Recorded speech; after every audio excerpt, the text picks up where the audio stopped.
So the big tax question is this: how do wealthy people keep their money working for them when selling their business, real estate, or other highly appreciated assets without paying hundreds of thousands to millions of dollars in tax? What if we, as business and real estate owners who have poured blood, sweat, and tears to growing our wealth, and who didn't hire expensive tax attorneys and CPAs to map out an exit strategy, knew their secrets? Instead of recreating the wheel, why can't we just model the way they deferred 30 to 50% in tax, paid off debt, funded their next business dream, and most importantly, leave a financial legacy to give to the causes we believe in most? What if their secrets weren't complicated at all, and you just need a guide who is a few steps ahead of you? That is the question, and this podcast will give you the answers. My name is Brett Swarts, and welcome to Capital Gains Tax Solutions. Welcome to the Capital Gains Tax Solutions podcast, where we believe most high net worth individuals struggle with clarifying their capital gains tax and looking at different options to create and preserve more wealth. Not having a clear plan is the enemy, and using a proven tax deferral strategy such as the 1031 exchange, deferred sales trust, Delaware Statutory trust, all of these strategies will help you create and preserve more wealth. I'm your host, Brett Swarts, and each episode I'm joined by some of the best financial independence and passive income wealth advisors in the world, where they share their ideas, deal stories, and inspiration. So together we can make complex tax deferral strategies simple and passive income plans achievable. I'm excited about our next guest. He has years and years of commercial real estate experience. In fact, he has a fund where he helps passive investors invest alongside of him, and over $90 million of acquisitions, multiple states and multiple product types, self-storage, multifamily. I'll let him dive into some of those key metrics there. You can actually find him at asymcapital.com. That's ASYM capital.com. And if you want to hear even more about him, he actually has a podcast called Cash Flow Connections. He's located in the Los Angeles area. Please welcome Hunter Thompson. Hey, thanks again for having me on. Hunter, so glad to have you on and looking forward to sharing your wisdom with the listeners. So before we get started, why don't you give our listeners a little bit about your story and your current focus? Yeah. So, I think a lot of people, when they start their story, I'm sure 2008 always plays a role, right? For me, I was very insulated from the trauma that was taking place in the marketplace because I was still in college. And so when I saw 2008 happen, I was not really a victim. I saw, okay, this is going to be an incredible opportunity. I should dedicate a lot of resources, AKA time, to learning as much as I can about financial assets. Really, the driving factor here was investment blood is in the streets. And I could tell just from having a general understanding of what was going on, this was going to be a really incredible opportunity. So I took a lot of time to just learn, study people like Warren Buffett, Charlie Munger, et cetera, and started investing in stocks and had some success, as most people would, starting in 2008. But in 2010, something happened that people don't talk a lot about, but for me, it was just this massive moment, which is the European debt crisis. Basically very similar to the lack of liquidity that took place in 2008 in the United States. Central banks froze up, massive government intervention, massive government bailouts. And all of a sudden, everyone on CNBC was talking about the Greece bond yields. And you watch every day to see if the Greece bond yields would go above 7% or below it. And you knew if it was above 7%, the S&P 500 was going to collapse. But if it stayed below, you're going to be fine. And I was just thinking, what are we doing? If I had a team full of people, we could never predict what was going to happen, and also that the Greece bond yields would play any role. So started focusing my attention on trying to find other ways to invest that were non-correlated, that provided more significant cash flow and therefore more predictable. And that's really what led me to real estate. Very favorable timing because of the market dynamics, but something that I don't think gets talked about enough. The market acted as a filter. And so I'm very aware of the fact that not only did I enter the sector from a timing perspective at a very favorable time, but when I started to learn from people, the people that I was learning from, they were the ones that actually were able to weather that storm. Especially in California, that was something that was very hard to do. So, the rest is history. And we built a company from, started with my own personal investment portfolio, my family's investment portfolio as well, going from 5 investors to 10 to now we have about 300. And as you mentioned, acquired about $90 million of real estate over the last couple of years. What a story, when people were running the other way, you're taking massive action to not only invest, but to get educated, right? And to find out how do the rich and the wealthy make this work and what are they doing? And then you're able to have the vision and the courage to make a shift in 2010 from the stock market to investment real estate. And I gotta applaud you. You could have done it at a better time, because at that point, in my journey, I'm at Marcus and Millichap, sitting in the office and seeing all the blood in the street in Sacramento, one of the hardest hit cities in America. And this is where people were buying, foreclosed properties and discounted properties from sellers who had to sell because they couldn't get the liquidity. The banks weren't lending, and people were hurting. So to be able to take advantage of that and make wealth for you and your family and investors is amazing. So before we dive in too much to the technical, I'm curious, who was Hunter before this success, right? Before the podcast, before the big company, all the commercial real estate success. In other words, I think we're all given certain gifts in life, right? And some might call it superhero powers, but really we're given these God-given gifts to do certain things in life. And as a child, a lot of those can actually be seen, and these gifts are developed by our parents and coaches and mentors and such. But what were the gifts you were given? In particular, how do those gifts help people today? So I'll be honest about that. So one gift that I think now has been really helpful, but at the time was really scary, was that I didn't make for a very good employee, and felt like it didn't work for me. And that's not necessarily a strength. It's something that, like, at the time, it was really kind of concerning. So like in school, for example, I did okay. Working in the quasi-corporate world, I just didn't really excel. And I was kind of concerned, like, okay, so I guess this is a good template for the future of my life. I will be okay, but nothing really spectacular is going to come of it.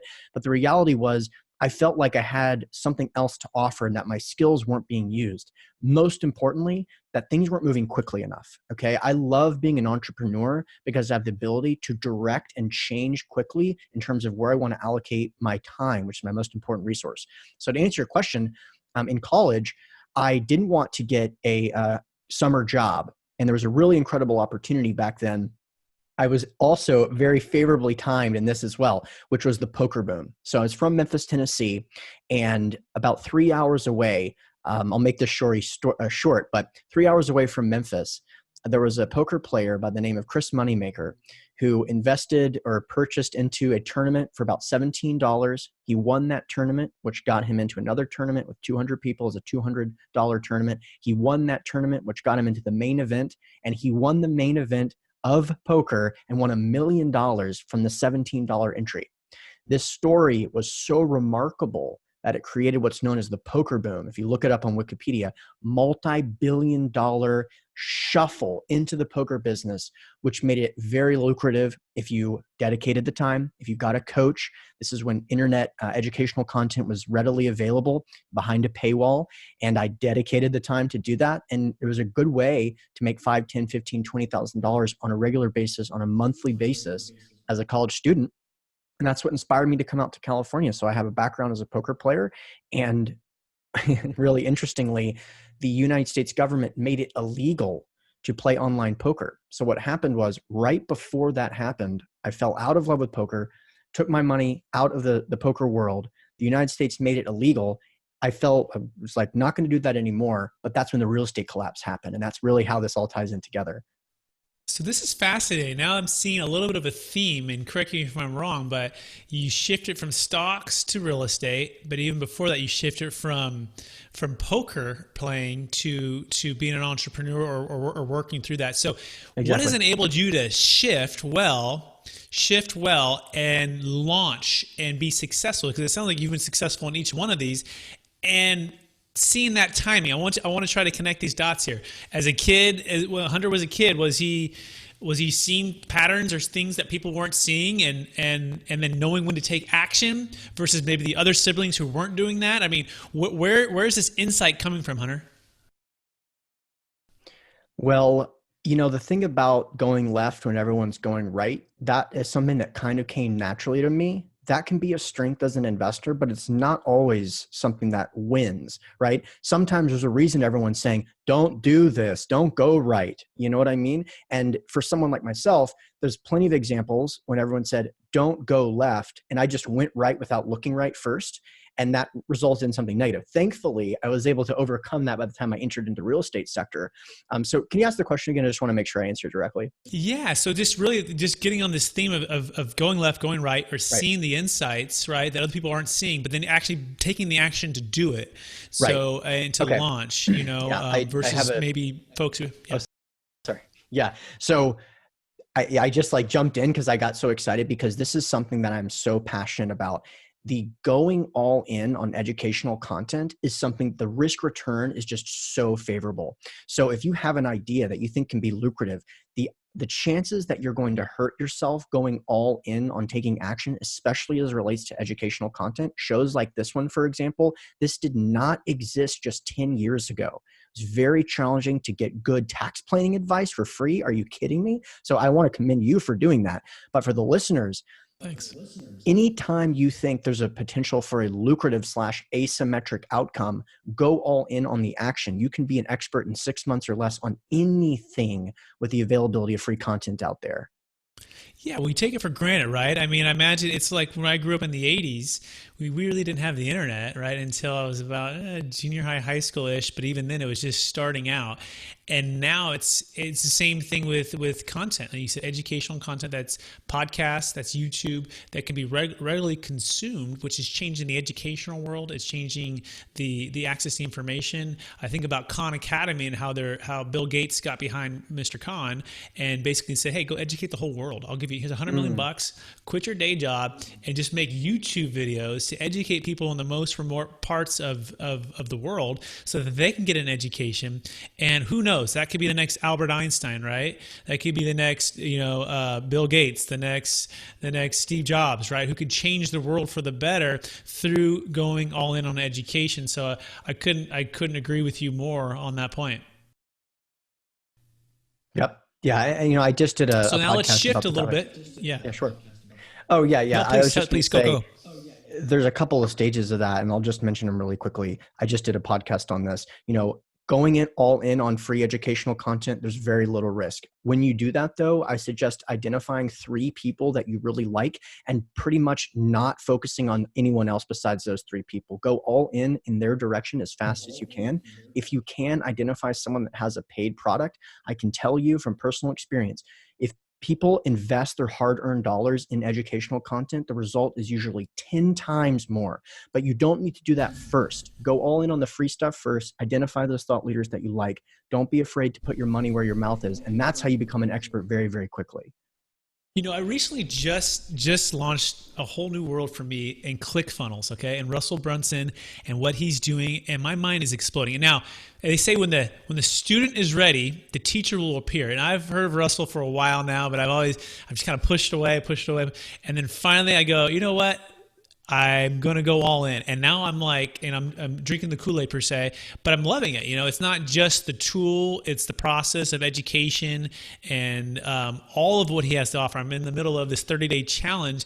And to your point, there's something about putting money behind your education, right? There's something about free, is good, but you don't have any skin in the game, right? And so until you burn the ships or even put some money up, you're not necessarily all in. There's really no cost to you, so you're maybe not going to absorb it in the same way. There's some kind of emotional thing that's attached to that that helps us to absorb more, and because there's this loss factor. So maybe you can speak to that and how that's affected you as an entrepreneur and how you got past all that.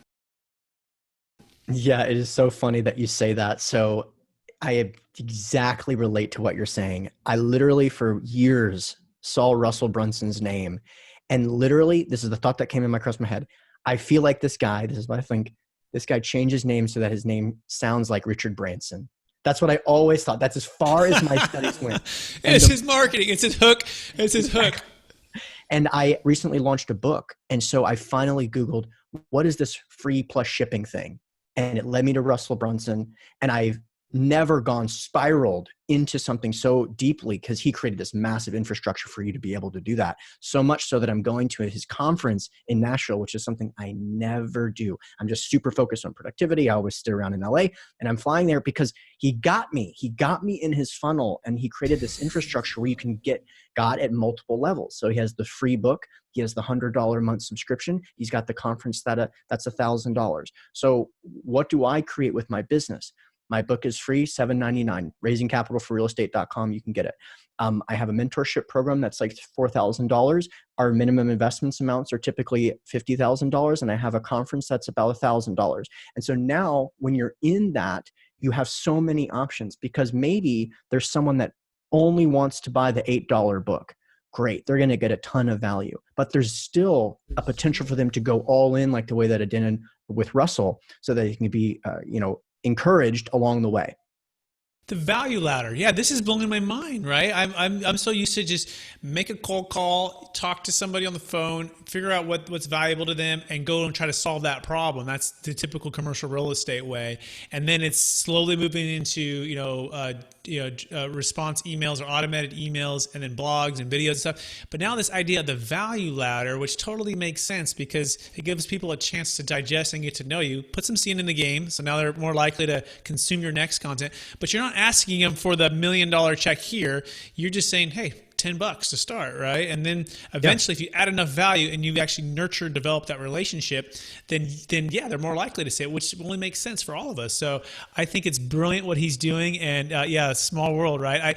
I'm like this close to going, but I've got another ticket to go to a big event that, and I'm traveling so much. Otherwise, maybe I'll see you there next year. So excellent. Shifting more into tactical now, we've talked a little bit about the entrepreneurial part. Talk about your company, Asym Capital, asymcapital.com, and essentially how you help people create and preserve more wealth. And then it touch on tax deferral, right? Because a lot of listeners are listening here and they're figuring out, hey, how does someone like Hunter Thompson, who has all of this experience, how is he deferring capital gains taxes when he's in and out of real estate deals? Yeah. And you know what? This is actually a really important topic because of the way that we invest. So just to clarify, I specialize in passive investing. And just to give a very quick summary, most real estate investors, they invest in a property, they buy a property, they may even have a property manager manage that asset, but it's still them interfacing with the property manager. When we invest, quote, passively, we have an operating partner or a sponsor who oversees the entire investment process, meaning that if something goes wrong at the property level, the property manager may call the sponsor to say, hey, look, we have a termite infestation or whatever. But the sponsor would never call the passive investor and say, what are we going to do? We got to spray for bugs.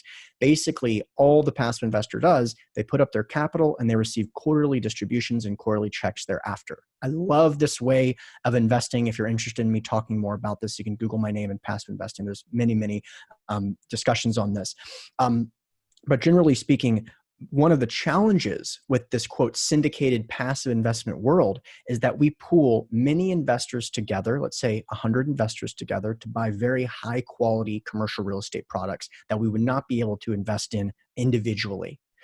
When you pool a lot of investors together, one of the challenges with that is that it limits your ability to 1031 exchange. Now, you did mention some of the tools earlier that do allow you to do that. To be honest with you, we haven't actually done it yet. And it's becoming more and more in demand because of the fact that so many people have so much gains that they've acquired over the last 10 years. So I do want to talk to you about that offline to get your perspective on some of this. We've discussed it with our attorney. We haven't yet drafted documents in order for us to do that. In terms of my personal... Let's talk about it online because honestly, let's talk about it online because I think the listeners are going to want it. This is going to be valuable for them. Okay. Because honestly, just total disclosure here, Hunter and I met on LinkedIn. Not even met on LinkedIn. I messaged him to be on the show. Okay, so we've never talked before this show. We had a 5-minute warm up before the show, and so walk me through, Hunter. What are you facing, and let's just see what tax strategies we might be able to gather for to help you out. Yeah, certainly. So what's typical in the space is that you can pull investors together, but in order to actually implement a 1031, the big challenge is that all of the owners of the asset, all the owners of the entity need to be on board for that 1031 to be implemented. Now, I have invested in deals where we have done this as a passive investor, but we have not created the entities that have accomplished that. There is some ways around that, one of which is prior to the sale, you could send out a letter saying, is everyone on board for this 1031? And if not, let us know. We could get an appraisal for the property and potentially sell your shares in the entity to a new investor that wants to participate in this 1031. Another option that I'm not as familiar with is the Delaware trust, which I'd like to get your perspective on and how to use that for this particular strategy. Yeah, so the Delaware Statutory Trust, not to be confused with the Deferred Sales Trust, which was what we specialize in, is just another form of a 1031 exchange. It's actually a way to sell something and move it into like-kind investment real estate within the equal or greater value within 180 days, identify within 45. So follow those rules. But it's typically with a big corporation they've already purchased the property. Typically, it's investment grade. It's really Class A. Nice stuff. Doesn't necessarily have to be, but you're just buying your 1031 shares into that entity. Now, again, that's a challenge because what we've found is the whole entity must move, which is Hunter is touching on. He has to replace that person before they move, because if the whole entity doesn't move, then it can be a taxable event and it doesn't work. And when you have 5, 10, 15, 20 investors or 100 investors on one deal, the likelihood of everyone agreeing and wanting to do that is very low. And therefore, the most of the syndicators we work with, before they found us, they just don't do a 1031, right? They don't do a Delaware. They just say, everyone pay their tax, go their separate way. Now, hey guys, we got another deal, let's do it. So what they're missing out on is the 30 to 50% in capital gains tax and depreciation recapture, which they just paid. So let's just imagine it was a $400,000 initial investment, and it's turned into $1 million now over this 5 or 10 year period of time. That's a $600,000 gain, of which, let's just say it's in California, you're looking at state, federal, Obamacare, as well as depreciation recapture. Let's just use a 40% number there. So what's 40% of $600,000? Let's just see here. That is $240,000. So if you don't do a tax deferral strategy, you're looking at paying a $240,000 capital gains tax depreciation recapture. So the intent is to get deferral. The intent is not to pay that. The intent is to keep the money working for you. Therefore, into the Deferred Sales Trust. Imagine there was 15 investors in your deal, Hunter. One single investor, for example, yourself, you might say, look, I need to try this out for myself before I recommend this to my investors. I'm not sure about it even. Let's put my $1 million into my own Deferred Sales Trust. What's unique about it is we're not doing a 1031 exchange. We're doing what's called an installment sale. It's based upon IRC 453, which is not Section 10 IRC 1031. So we have different rules, meaning the whole entity doesn't have to move. Meaning Hunter can put his single amount in here, whether it be carried interest, whether it be just whatever ownership he had, into this Deferred Sales Trust, at which point, which is the best part for me as a commercial real estate broker and owner, you can use those same funds to invest into your next deal immediately, okay? All tax deferred. So imagine there was all 10 of us now, and all 10 of us all had this $1 million situation with about $240 in liability. We could put individual Deferred Sales Trusts for each of them. And by the way, this person over here, he may only want to put $100,000 into your next deal, and use the other amount to live off of and pay cash tax on. Wow, or by the way, these 5 people over here, they might want to do the trust at all. They can just pay the tax, and these 5 do it. So it's completely flexible, and then it's not only flexible for the exit, but also flexible for the reinvest, right? For the re-up. And so we like to call it either the go fund yourself, because you're using your funds to invest in your next deal, and we've saved that 30 to 40%. Now, add that up over the next 5 or 10 deals you do the next 5 or 10 years. And we're saving, let's say, on average of $240 per year. If we do that, just four times, we just added one more deal that you essentially return on your investment. So there's multiple ways to look at this. Questions on that so far?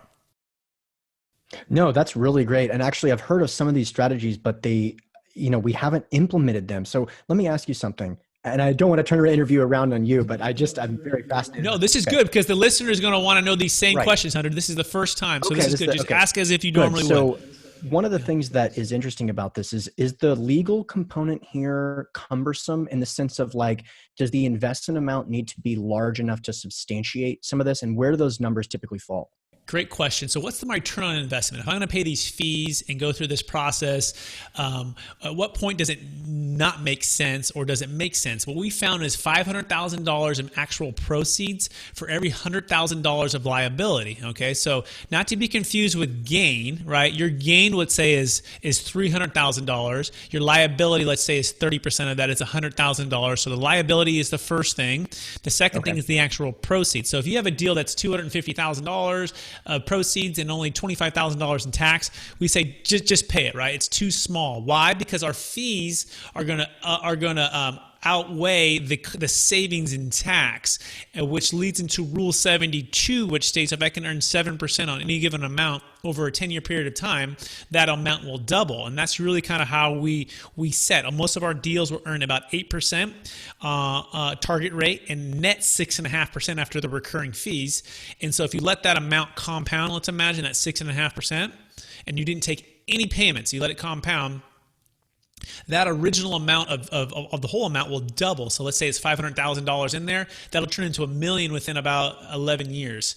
So it's the rule of 72, rule of compound interest. So it's a mathematical equation, but we found $500,000 is the minimum proceeds, $100,000 in liability. Now that being said, you say, well, Brett, I have 2 or 3 that are closing, and I go, okay, are they closing within the next year or 2, and they can add up to that amount? Then let's talk, right? But if it's just a one-off deal and it's less than that, then don't do the deal. We'll say no to you there.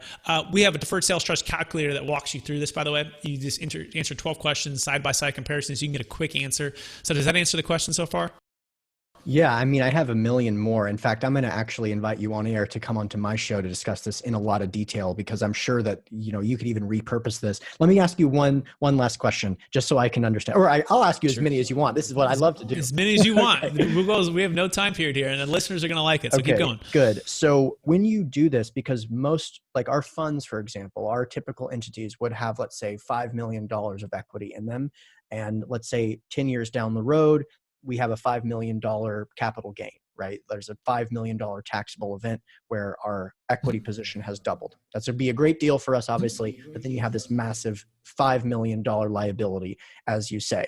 So Correct. Walk us through the steps of, if we didn't, is it possible to do this after already creating the legal documents and not setting the intention that it would take place? Of course, we'll amend the legal documents to say this is it, or at least vote on it. But what I'm trying to say is, if there's a fund that's already up and performing that wasn't created with the intention of the structure, is it possible to then do this kind of retroactively?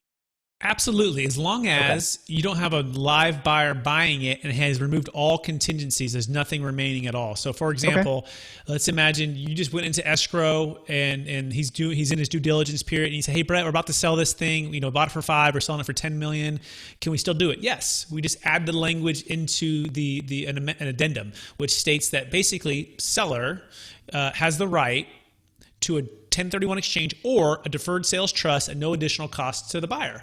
And it doesn't affect the buyer in any way, but we add that language as a placeholder. As long as we've done that before they removed all contingencies, we're good. But even so, let's imagine you said, Brett, he's removed all contingencies. Is it too late?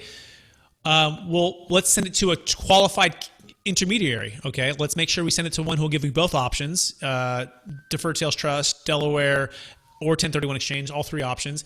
Let's make sure we have that. Now, when we send it there, then the next window is day 46. So there's multiple windows. Ideally, we do it from the very beginning, right? The first purchase and sale agreement, you're there. Yeah. Second window is before remove all contingencies. Third window would be, well, they've removed it. Well, okay, let's send it to a qualified intermediary. And then we call this the benefit of save a fail 1031. Okay. Day 46 or day 181, essentially between those time periods, we can save a failed 1031 exchange. The last point to this is we don't charge anything unless and if you do the deal. So you can not only put it in the document, use the QI company. You find a deal that works out for the 1031, great, right? You decide you don't want to do it last minute, no problem, right? We don't charge you anything. Neither does a tax attorney. So there's really no risk, and just having the language. In fact, we believe you should have it in every single deal, right? Just have it there, just in case you want to use it, just in case you don't want to pay all that tax, right? Have the option, but get with us early. Make sure you're with us early, so we're putting all those things in place. Great. Excellent. Yeah, it's a great tool. And underutilized in the space, obviously. Excellent. Yeah. And we've done a couple thousand of these now too for the listeners, right? 24-year track record, 14 IRS audits.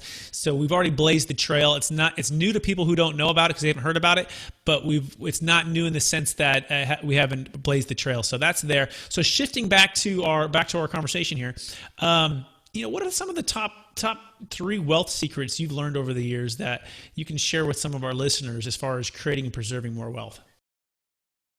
So I'll say this just regarding this is one of those, but to circle back on the tax, the solo 401k, the solo K vehicle is the most advantageous thing that I have found when it comes to most real estate entrepreneurs. I'm not an expert in this particular field, but if you just Google this concept, you'll likely have your mind blown if you're not already familiar with it. Many real estate companies are owned and operated by one person because it's a very scalable business.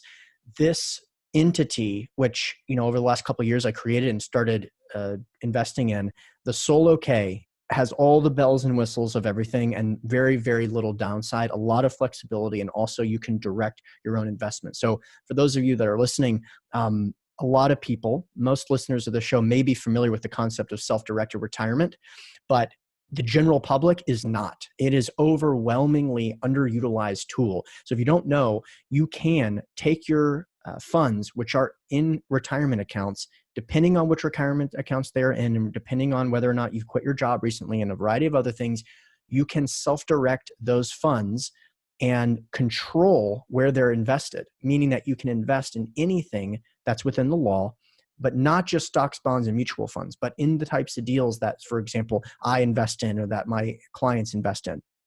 But within the self-directed umbrella, from my perspective, the Solo K is just an incredible tool. And it's got to be one of those tips right there. And I don't know if you want to add anything before I jump to the next. No, I love that. And that's a great point. Traditional stocks, bonds, and mutual funds, you're not getting the depreciation write-off. Although I think on the solo 401k, you might not get that as a part of the plan, but you're not getting the much opportunity for the appreciation or just the risk-adjusted rate of return. I believe, and I believe Hunter does probably too, that it's the best way to create and preserve more wealth is through investment, cash flow, real estate, especially if it's value add, forced appreciation opportunities. I'm really biased. I love mobile home parks, multifamily, and senior housing. It's kind of my world, what I know.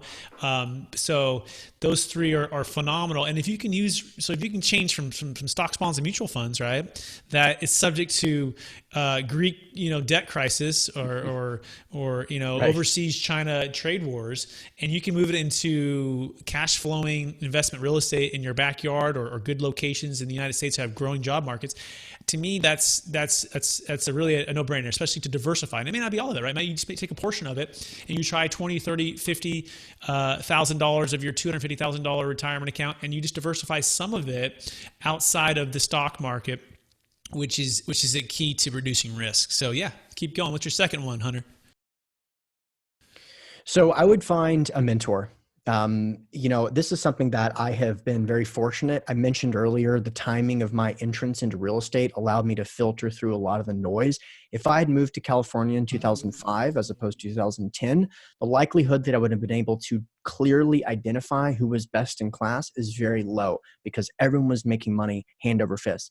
Now, what's really happened since 2010. Obviously, the market's changed, but more importantly, the access to information has changed. So if you're listening for this at home and you haven't quite identified someone who you just intuitively know, they think about the world similarly to you, but have done it at a more elite level, tune yourself into that reality and don't hesitate to reach out to the people that are guests on this program.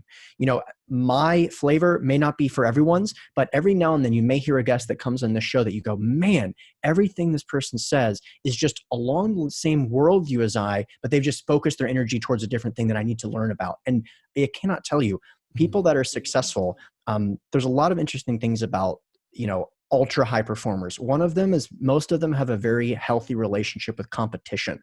And part of being competitive is not only the bank accounts, but the positive influence you can have on the world. So you can use this to your advantage and say, look, I want to be in a similar position to where you are right now. And their instinct is to say, now, do I want this person to be a competitor, or do I want this person to tell a story later in their career about how I helped them? And that's just a really powerful tool, because it's not about coming up with your own playbook. It's about reverse engineering someone else's to really get to be an expert as quickly as possible.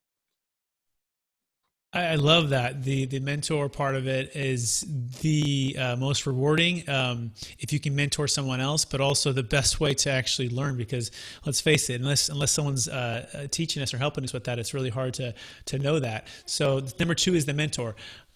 Now, how about number 3? All right. I would like to say this. I think that most investors want to focus on 2 different things: the predictability of outcome and the higher return profile. Think about that. Clearly codify your own specific goals before making an investment, and look at things on a risk-adjusted basis. So if that is your goal, if you want the predictability of outcome, if you want the higher return profile, usually there's 2 components of any investment: the cash flow, that's predictable, and the upside, which is less predictable but has the potential to generate more lucrative returns. That's the first step. Is that your goal? How are you going to achieve that within your particular investment? So I will kind of look at things through a risk-adjusted basis. One of the things that I think people don't pay enough attention to when it comes to assessing risk is looking at the amount of unknowns associated with the deal. There's many examples, but I'll give you one. I really like, if I'm looking at a blended fund, I would like to have at least one of the assets be an equity buyout, where essentially the management stays in place and we just simply replace the equity, because the amount of unknowns are drastically reduced. If you're thinking about investing in your entire portfolio, that transitional period, for example, where you're going from one owner to the other, that's where there's a lot of unknowns associated with investment. So the amount that you can limit the amount of unknowns drastically helps that. Another thing is if the sponsor, the operating partner, have intimate knowledge of the market prior to the purchase. Do they have other assets in the market? Do they have a property management company that they're just simply moving their team from one asset to the other? Things like that really help. But the challenge is it's not easy to put that in a financial model, but it does play a huge role in the outcome of the investment. It's the intangibles of the team and the track record and how they're going to execute the business plan. It's not just finding the deal that's a low price deal or value add potential. Yes. It's like, how are you going to execute that? And then if you're investing with that investor, or if you're an investor investing with those different groups, every time you make a move or jumping to different ones, you're changing the denominator, right? Which could be the unknowns, right? The culture, the relationship, the track record, all of those things, the performance. And so sticking with those who have performed and those who you're gonna limit the unknowns. Is that a fair summary? 100%. Yeah, I'll give you an example. You mentioned mobile home park business earlier. I'm a huge proponent of that business. That business has changed drastically over the last 10 years. 10 years ago, I had an investor presentation dinner. I presented in front of people that were cumulatively worth $30 million, and I intended to raise at least $500,000. I raised zero, not a dollar. Part of the reason for that was that no one had considered investing in mobile home parks at the time, and everyone assumed it would be a total nightmare. Now, if I go into a room with 30 investors, believe me, that $500,000 is coming in very, very quickly, because people have kind of tuned into the fact that it's an incredibly favorable asset class. However, there's a lot of nuances to that asset class. There's a lot of ways it can go wrong. And you have to be betting on a team that knows what they're doing, that's been through it, that's been through what happens when a septic tank goes wrong, that's been through what happens when a city tries to condemn your mobile home park because they're doing everything they can to get that thing out of the way. Those types of things require teams and properties and relationships that already exist. And mobile home park business is a great example where there's all this interest, people jumping in the sector. New teams may not have been through what's required to make that a successful investment, even though it could be a great property.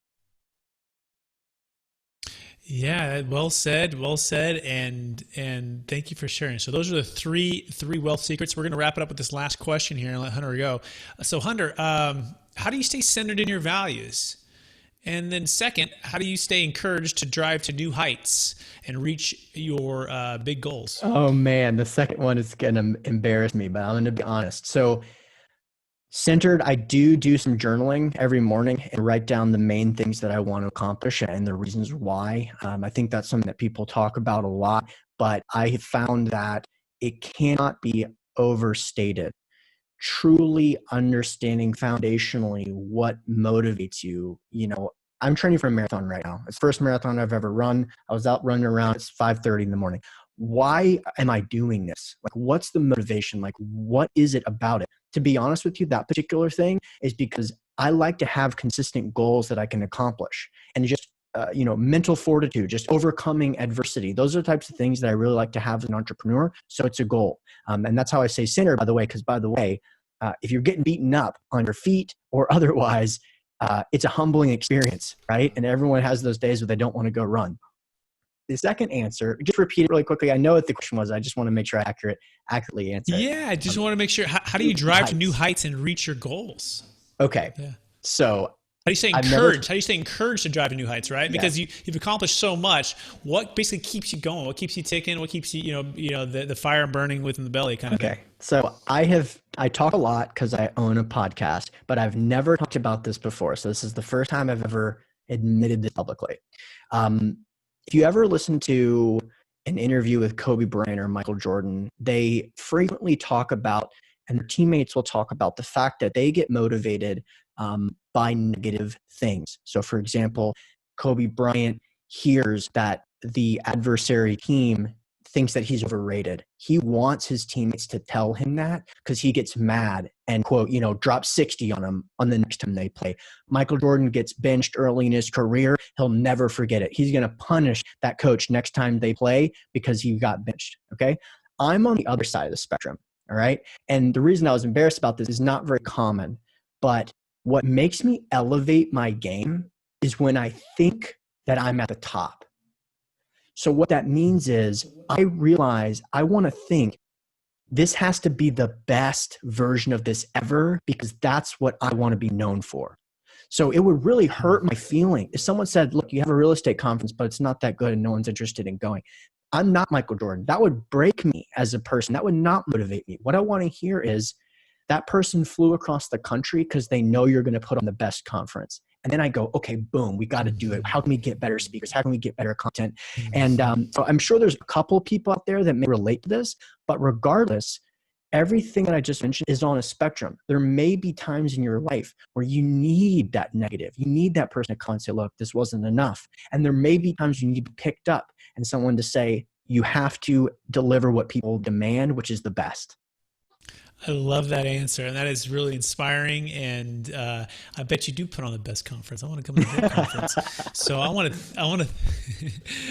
to thank you, Hunter, for being on the show. This is more than a pleasure to get to know you. My favorite thing about podcasting and content marketing is the ability to meet people that you never would have met or connected with if it wasn't for this amazing thing called the internet, podcasting, LinkedIn, all of those things. So very, very grateful for having you on the show. And I want to thank our listeners again for being on listening to another show of Capital Gains Tax Solutions Podcast. As always, we believe most high net worth individuals and those who help them struggle with clarifying their capital gains tax deferral options. Hopefully you just learned about Hunter and some of the stuff he does.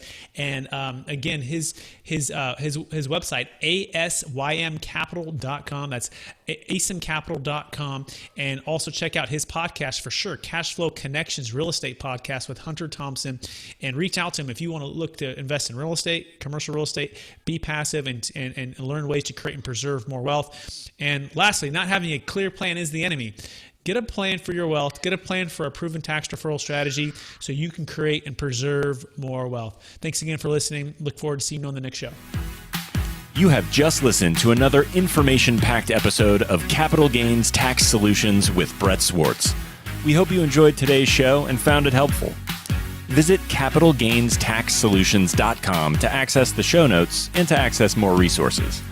Don't forget to leave a review and join us again next time.